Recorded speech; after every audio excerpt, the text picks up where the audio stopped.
Well, it's hard if you. It's hard no matter what speed you go. Even if you're going really slow, it's hard for it.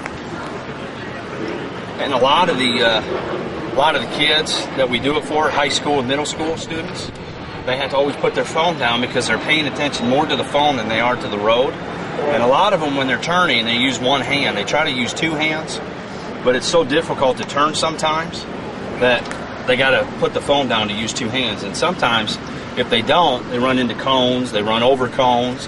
And we try to use the scenario of, these might be people that you might be hitting. And just to get a more of a live scenario, and them to think a little bit more, as far as them thinking, hey, these are kids that you're around, and you have to pay attention at all times, because distracted driving in any situation is terrible.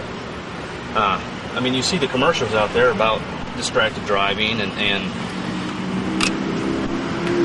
it's difficult. It's difficult going around corners with one hand and you have a cell phone in the other and you're trying to pay attention to it.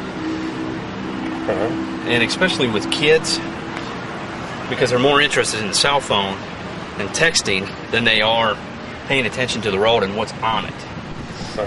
And when you have more experienced drivers that think they know, hey, I can do it at the same time, well, that's even more difficult for them sometimes too.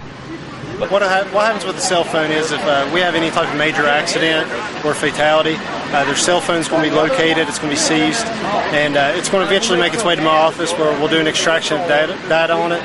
And from there, we'll be able to tell if they were texting or possibly just making a phone call at the time that an accident occurred.